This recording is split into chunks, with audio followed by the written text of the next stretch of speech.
नमस्कार दोस्तों, मेरा नाम है विमल सिंह। बालाजी स्टडी अड्डा में आपका स्वागत है। जूनियर सुपर टेट और पेट के एग्जाम के लिए जैसे कि हम आपको प्रैक्टिस करा रहे हैं प्रश्नों की चैप्टर वाइज। तो धार्मिक आंदोलन हमारा चैप्टर चल रहा है। इससे पहले के अभी तक के जो प्रश्न देखे हैं साइड में आई बटन में पिछले वाले 30 प्रश्न मिल जाएंगे। आज हम देखेंगे 61 से लेकर 90 तक प्रश्न 30। चलिए शुरू करते हैं। अलग से प्लेलिस्ट भी वीडियो के डिस्क्रिप्शन में आपको एसएसटी की मिल जाएगी। 61 नंबर प्रश्न आपका है कि बौद्ध शिक्षा का केंद्र जो है वो इनमें से कौन सा था? विक्रमशिला, वाराणसी, गिरनार या उज्जैन।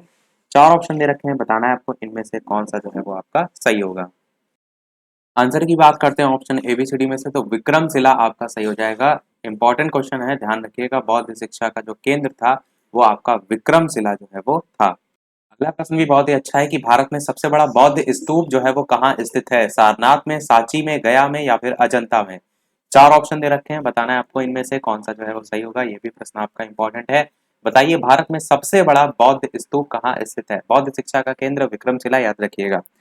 आंसर की बात करते हैं ऑप्शन एबीसीडी में से कौन सा सही होगा, तो सांची का स्तूप आपने अवश्य सुना होगा, क्योंकि ये प्रश्न काफी बार अलग अलग एग्जामों में पूछा भी गया है। तो भारत में सबसे बड़ा बौद्ध स्तूप सांची का स्तूप जो है वो है।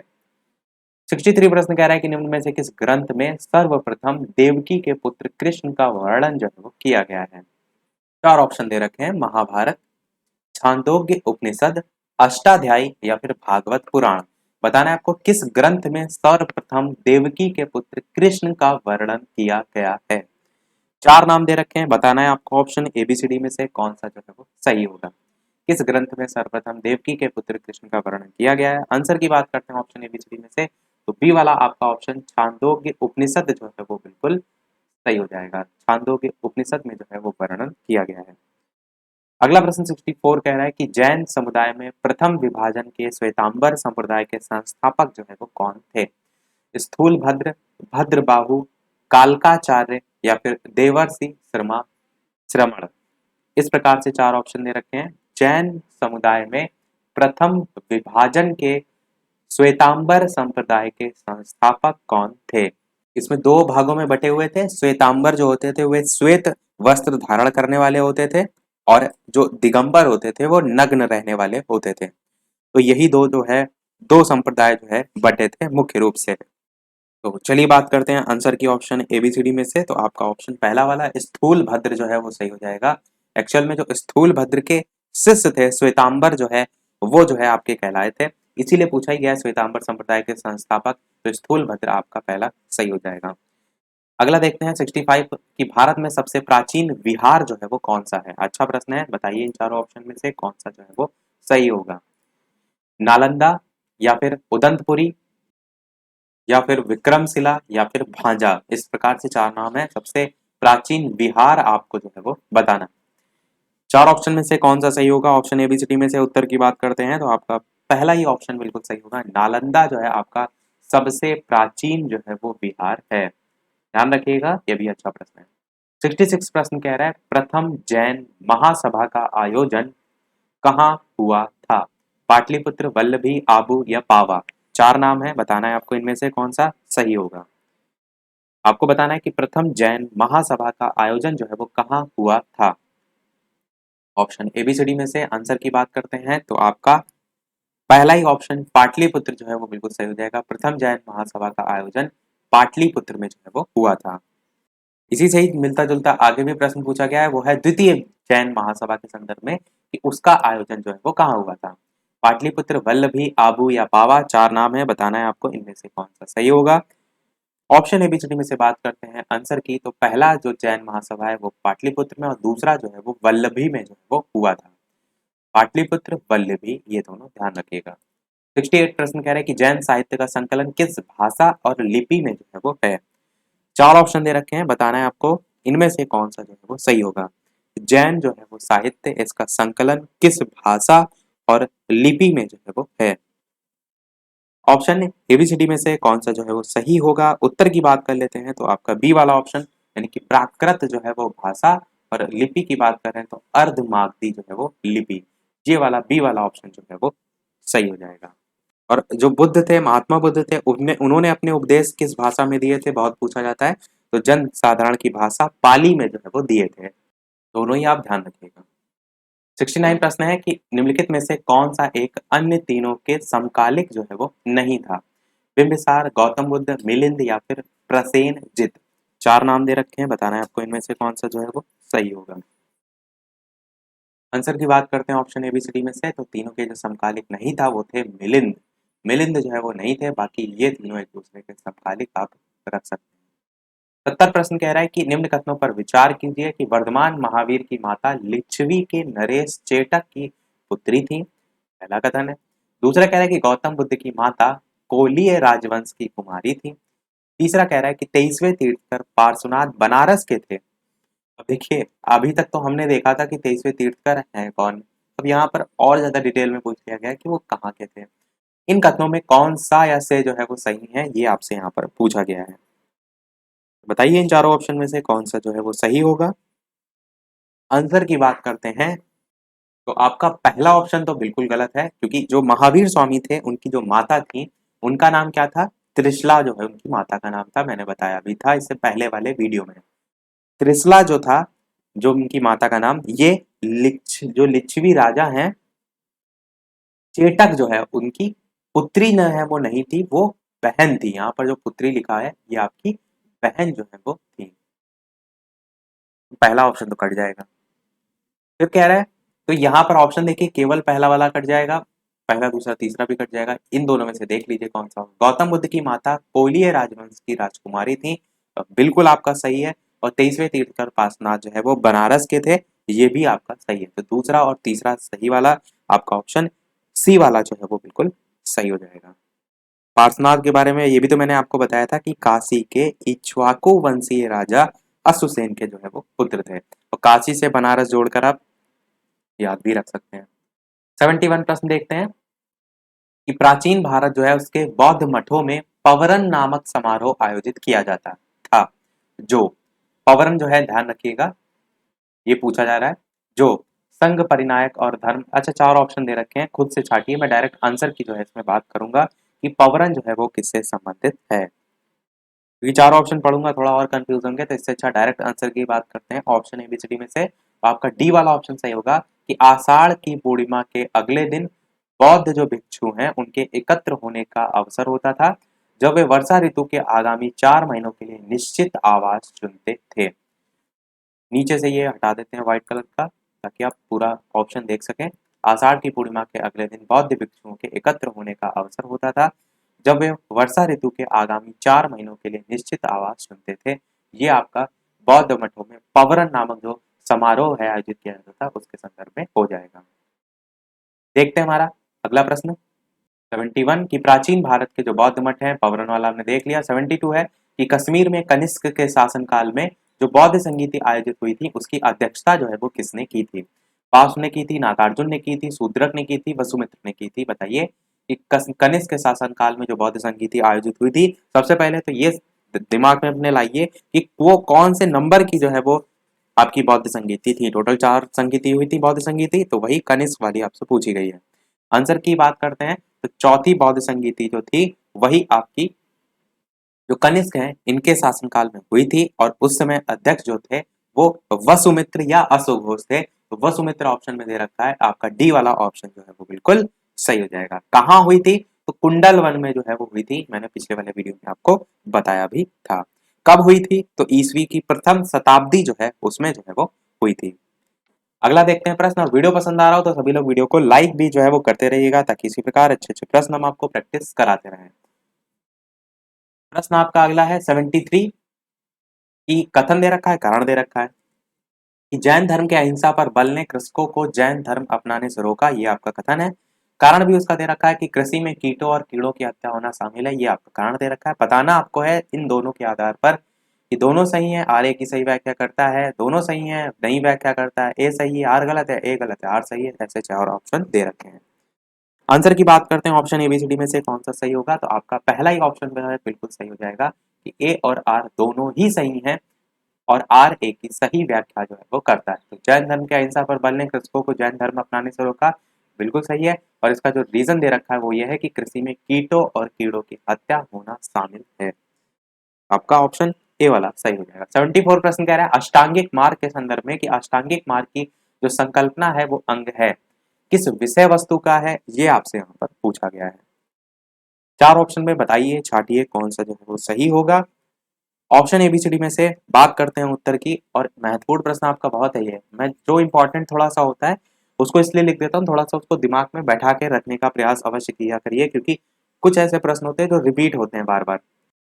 तो ऑप्शन एबीसीडी में से कौन सा जो है वो सही होगा। आंसर की बात करते हैं तो धर्म चक्र प्रवर्तन जो है सुत्त के विषय वस्तु जो है आपका सही हो जाएगा। अष्टांगिक मार्ग की जो संकल्पना है वो इसका जो है वो अंग है, धर्म चक्र प्रवर्तन सुत्त के विषय वस्तु का। अगला है मिलिंद पन्हो। मिलिंद के जो प्रश्न है वो राजा मिलिंद और किस बौद्ध भिक्षु के मध्य संवाद के रूप में है। ऐसे प्रश्न आपसे देखने को मिलेंगे भी पेपर में। आपको सरल प्रश्नों की उम्मीद बिल्कुल भी नहीं रखनी है, क्योंकि लेवल आपको मैंने काफी बार बताया स्नातक स्तर लिखा गया है, तो कोशिश उनकी पेपर बनाने वालों की भी रहेगी कि थोड़ा सा लेवल जो है उसको बढ़ाकर ही पूछा जाए।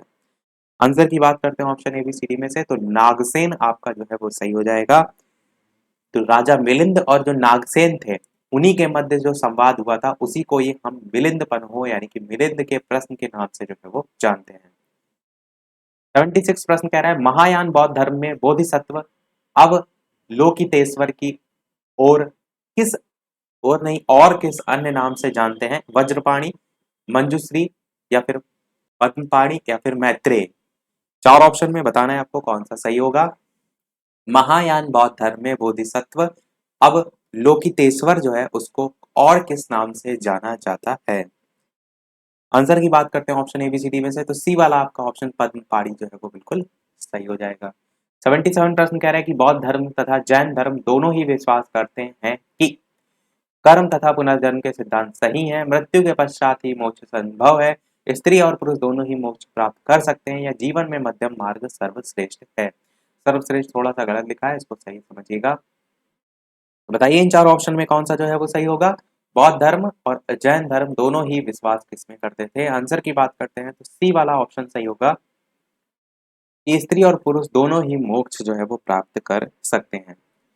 78 प्रश्न कह रहा है कि बौद्ध धर्म के महायान और हीनयान संप्रदाय जो है उसमें सर्वाधिक मौलिक अंतर जो है वो कौन सा है। अहिंसा पर बल, जाति रहित समाज, देवी देवताओं की पूजा या फिर स्तूप पूजा। बताइए, 2 संप्रदाय बटे, अब उनमें कुछ ना कुछ तो डिफरेंस हो गई, तो वो डिफरेंस इनमें से कौन सा जो है वो सही होगा। वैसे बेसिक डिफरेंस तो मैंने अभी बताया ही था अभी थोड़ी देर पहले, पर ऑप्शन के अकॉर्डिंग आपसे पूछा गया है। तो चलिए बात करते हैं आंसर की। तो सी वाला ऑप्शन देवी देवताओं की पूजा जो है आपका बिल्कुल सही हो जाएगा। महायान और हीनयान जो संप्रदाय है उसमें सर्वाधिक मौलिक अंतर जो है देवी देवताओं की पूजा के संदर्भ में जो वो था। 79 प्रश्न कह रहा है कि जैन धर्म श्वेतांबर और दिगंबर जो संप्रदाय हैं उनमें कब विभाजित हुआ। 4 नाम दे रखे हैं, चंद्रगुप्त मौर्य के समय में, अशोक के समय में, कनिष्क के समय में, या फिर इनमें से कोई नहीं। तो जैन धर्म श्वेतांबर और दिगंबर संप्रदायों में कब विभाजित हुआ, ये आपसे यहाँ पर पूछा गया है। आंसर की बात करते हैं ऑप्शन एबीसीडी में से कौन सा सही होगा। तो आपका पहला ही ऑप्शन सही होगा, यानी कि चंद्रगुप्त मौर्य जो है उसके समय में जो है आपका बिल्कुल सही हो जाएगा। तो जैन धर्म श्वेतांबर और दिगंबर संप्रदायों में कब विभाजित हुआ था। चंद्रगुप्त मौर्य के समय में विभाजित हुआ था। और बाकी आप चंद्रगुप्त मौर्य के संदर्भ में जानते हैं, मौर्य वंश के जो है ये संस्थापक थे। चंद्रगुप्त मौर्य जो है इनका जन्म हुआ था 345 ईसा पूर्व में। घनानंद को हराने में चाणक्य जो है उन्होंने इनकी हेल्प की थी, और चंद्रगुप्त जो है इन्होंने या इनका बाद में जो चाणक्य थे वो प्रधानमंत्री जो है वो बने थे। चाणक्य जो है वो उनको कौटिल्य के नाम से जाना जाता है, विष्णुगुप्त के नाम से जाना जाता है। उनकी पुस्तक है अर्थशास्त्र, वो बहुत ज्यादा पूछी जाती है। आगे हमारा वैसे सब जो प्रश्न हम करा रहे हैं इसमें मौर्य साम्राज्य भी कराएंगे, पर जब चीजें यहाँ पर आई तो थोड़ा बहुत जानना लेना जरूरी है। अगला देखते हैं 80 नंबर प्रश्न बौद्ध संगीति के संदर्भ में पूछा गया है, और ये चारों देखिए यहाँ से आपके क्लियर भी हो जाएंगे। बताइए चारों बौद्ध संगीति जो है उनके संबंध में चारों सामने नाम लिखे हुए, और ये नाम किसके हैं, तो आप कहेंगे ये सभी नाम जो है वो आपके अध्यक्ष के जो है वो लिखे हुए हैं। मैंने पिछले वाले वीडियो में चीजें क्लियर की थी आपसे कि अध्यक्ष और आपसे जो शासन काल है वो अलग अलग जो है वो पूछा जाता है। तो ये सभी अध्यक्ष के नाम दे रखे हैं। पहली बौद्ध संगीति जो है वो महाकश्यप जो है ये अध्यक्ष थे। दूसरी बौद्ध संगीति जो है सभाकामी जो है, सबकामी जो लिखा हुआ है सभाकामी भी लिखा रहता है नाम इनका, ये अध्यक्ष थे। तीसरी बौद्ध संगीति जो है वो मोंगली पुत्र तिस्स थे, और चतुर्थ बौद्ध संगीति जो है वो वसुमित्र थे, और स्लैश करके अश्वघोष भी नाम आप याद रख सकते हैं। कहीं कहीं असुघोष करके भी दिया रहता है, जब एक ऑप्शन में ना हो तो दूसरे के साथ आप जा सकते हैं। पहली जो बौद्ध संगीति है राजगृह में हुई थी, दूसरी आपकी वैशाली में हुई थी, तीसरी आपकी पाटलिपुत्र में हुई थी और जो चौथी थी वो कुंडलवन में हुई थी। पहले वाली जो बौद्ध संगीति थी उसके शासनकाल अजातशत्रु था, दूसरे में कालाशोक, तीसरे में अशोक, तीसरा बहुत पूछा जाता है इसीलिए अशोक बहुत चर्चित व्यक्ति हैं, और चौथी जो है वो कनिष्क। ऑप्शन सब सामने सामने है तो 1 2 3 पावर वाला ऑप्शन पहला वाला जो है वो सही हो जाएगा, ये वाला सही हो जाएगा। 81 प्रश्न देखते हैं, निम्नलिखित में से कौन से धर्म पुनर्जन्म में विश्वास करते हैं? हिंदू धर्म, बौद्ध धर्म, जैन धर्म, इस प्रकार से 3 धर्म दे रखे हैं। कौन इनमें से पुनर्जन्म में विश्वास करते हैं? बताइए ऑप्शन एबीसीडी में से कौन सा सही होगा। उत्तर की बात करते हैं तो आप कहेंगे तीनों ही धर्म ऐसे थे जो पुनर्जन्म में विश्वास करते थे, तो पहला, दूसरा, तीसरा ये वाला ऑप्शन सही हो जाएगा। 82 प्रश्न कह रहा है बौद्ध संगीति के 4 आयोजक जो है उनका सही क्रम क्या है? देखिए अभी जो ऊपर वाला प्रश्न था उसमें ही मैंने यहाँ पर बताया भी नाम, अब इन्हीं में से छाटिए, बताइए इनका सही क्रम प्रथम बौद्ध संगीति से बढ़ते हुए क्रम में कौन सा जो है वो सही होगा। ऑप्शन ए, बी, सी या डी।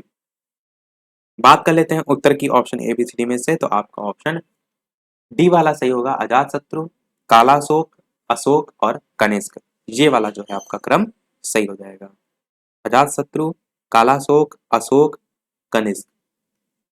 अगला देखते हैं आपका 83 प्रश्न, निम्न में से कौन एक त्रिपिटक का अंग नहीं है? जातक, सुत्त, विनय या अभिधम्म, इस प्रकार से अलग अलग नाम दे रखे हैं, बताना है आपको कौन सा जो है वो सही होगा। कौन एक त्रिपिटक का अंग नहीं है? आंसर की बात करते हैं ऑप्शन एबीसीडी में, तो जातक जो है आपका नहीं है, बाकी ये सभी जो है वो इसके अंग में आ जाएंगे। 84 प्रश्न कह रहा है ऋग्वेद जो है उसमें किन 2 जैन तीर्थकर जो है उनका उल्लेख जो है वो मिलता है? ऋग्वेद, यजुर्वेद, सामवेद, अथर्ववेद, मैंने डिटेल में आपको पहले ही पढ़ाया है, यदि नहीं देखा है तो देख अवश्य लीजिएगा। किन 2 जैन तीर्थकर का उल्लेख मिलता है वो यहाँ पर पूछा गया है। आंसर की बात करते हैं ऑप्शन एबीसीडी में से, तो आप कहेंगे ऋषभ देव और अरिष्टनेमी जो है वो बिल्कुल सही हो जाएगा, इन्हीं का उल्लेख जो है वो मिलता है। अगला है महावीर के नाम दे रखे हैं, उनका अर्थ दे रखा है और सही मिलान जो है वो कहलाना है करना है। जिन देखिए मैंने पिछले वाले वीडियो में आपको बताया था, आपको याद होगा, महावीर, निर्गंध, बताइए 4 ऑप्शन में कौन सा जो है वो सही मिलान होगा। तो चलिए बात करते हैं ऑप्शन एबीसीडी में, तो यहाँ पर भी सभी सामने से लिखे हुए हैं। जिन बताया था इंद्रियों को जीतने वाला, केवलिन, पूर्ण ज्ञानी, महावीर, अपरिमित पराक्रमी, तो निर्ग्रंथ बचा है, एक बंधन रहित, तो ऑप्शन पहला वाला 1 2 3 4 वाला जो है वो सही हो जाएगा। अधिकतर इसमें सही मिलान में 1 2 3 4 करके ही दे रखे हैं, ये ध्यान जरूर रखिएगा कि कौन सा किससे अर्थ जो है वो संबंधित है। 85 प्रश्न है, 86 प्रश्न है, महावीर ने जैन जो संघ है उसकी स्थापना कहाँ की? कुंडग्राम, पावा, वैशाली या फिर वाराणसी? जैन संघ की स्थापना जो है यहाँ पर पूछी गई है, बताइए इन चारों ऑप्शन में कौन सा सही होगा। उत्तर की बात कर लेते हैं ऑप्शन एबीसीडी में से, तो पावा आपका जो है वो सही हो जाएगा, पावा में जो है वो स्थापना की गई थी। 87 प्रश्न कह रहा है महावीर की मृत्यु के बाद जैन संघ का अगला अध्यक्ष जो है वो कौन हुआ? गौसाल, मल्लीनाथ, सुधर्मन या फिर वज्र स्वामी? 4 नाम है, बताइए इनमें से कौन सा सही होगा। आंसर की बात करते हैं ऑप्शन एबीसीडी में, तो सुधर्मन जो है वो सही हो जाएगा। महावीर की मृत्यु के बाद जैन संघ का अगला अध्यक्ष जो है इसे चुना गया। 88 प्रश्न कह रहा है अणु व्रत शब्द किस धर्म से जुड़ा है? जैन धर्म, लोकायत मत, हिंदू धर्म या फिर बौद्ध धर्म? 4 नाम है, बताना है आपको इनमें से कौन सा सही होगा। अणु व्रत शब्द किस धर्म से जुड़ा है? अच्छा प्रश्न है। आंसर की बात करते हैं ऑप्शन एबीसीडी में से, तो जैन धर्म आपका सही हो जाएगा। अणुव्रत शब्द जो है वो जैन धर्म से जो है वो जुड़ा हुआ है। 89 प्रश्न है कि जैन ग्रंथ कल्प सूत्र के रचयिता जो है वो कौन है? कल्प सूत्र भी बहुत पूछा जाता है, इसको भी आप इंपॉर्टेंट मार्क कर सकते हैं, बताइए भद्रबाहु, स्थूल भद्र, हेमचंद्र या फिर स्वयंभू? जैन ग्रंथ जो है जिसका नाम है कल्प सूत्र, उसके रचयिता जो है वो कौन है? आंसर की बात करते हैं ऑप्शन एबीसीडी में से, तो आपका ऑप्शन पहला वाला ही यानी कि भद्रबाहु जो है वो बिल्कुल सही हो जाएगा। भद्रबाहु कल्प सूत्र के रचयिता हैं, ध्यान रखिएगा। देखते हैं हमारा अगला और इस वीडियो का लास्ट प्रश्न, इसके बाद एक प्रश्न आपसे भी हम पूछेंगे। वीडियो अभी तक आपने लाइक ना किया हो, इतने अच्छे अच्छे प्रश्न आपको प्रैक्टिस करा रहे हैं, तो आप सभी का एक लाइक तो बनता ही है। चैनल पर नए हो सब्सक्राइब करके जुड़ जाइएगा। टेलीग्राम चैनल से ना जुड़े हो, लिंक आपको डिस्क्रिप्शन में मिल जाएगी, सर्च करके जुड़ सकते हैं। साथ ही साथ यदि वीडियो पसंद आया हो तो शेयर भी और लोगों के साथ अवश्य कर दीजिएगा। प्रश्न आपका है इस वीडियो का लास्ट कि परिशिष्टि पर्व जो कि जैन धर्म से संबंधित रचना है उसके रचयिता कौन है? परिशिष्ट पर्व के रचयिता आपसे पूछा गया है, जो कि जैन धर्म से संबंधित रचना है। भद्रबाहु, स्थूलभद्र, हेमचंद्र या स्वयंभू? तो ऑप्शन एबीसीडी में से आंसर की बात करते हैं तो आपका हेमचंद्र ऑप्शन नंबर सी वाला जो है वो बिल्कुल सही हो जाएगा। सभी प्रश्न हमारे समाप्त हुए। अब एक प्रश्न आपके लिए भी, जैसे कि सभी वीडियो में हम आपसे एक नेक्स्ट प्रश्न पूछते हैं, तो इस वीडियो का आपके लिए प्रश्न है जो कि इससे पहले हम बता भी चुके हैं। देखते हैं कितने लोग सही आंसर देते हैं कि बुद्ध ने सर्वाधिक उपदेश कहाँ दिए। श्रावस्ती, पावा, गांधार या उज्जैन, ये 4 नाम है। अपना आंसर वीडियो के मेन कमेंट में टाइप करके बताइएगा। प्रश्न ये नहीं पूछ रहा है पहला उपदेश, पूछ रहा है सर्वाधिक उपदेश कहाँ दिए। तो प्रश्न को ध्यान से पढ़िए, समझिए। आंसर हम इसका नेक्स्ट वाले वीडियो में देंगे, जब इसके आगे के 30 प्रश्न हम आपको कराएंगे। लाइव टाइमिंग 2 है आपकी, एक दोपहर के 3 बजे, एक शाम के 8 बजे। तो लाइव आकर भी वीडियो आप देख सकते हैं। साथ ही साथ इससे पहले के अगर अभी तक आपने प्रश्न नहीं देखे हैं तो प्लेलिस्ट में जाकर इससे पहले के प्रश्न भी देख सकते हैं। तो मिलते हैं चलिए फिर अगले वीडियो में कुछ नए प्रश्नों के साथ, एक नए वीडियो के साथ। तब तक के लिए नमस्कार। Thank you for watching.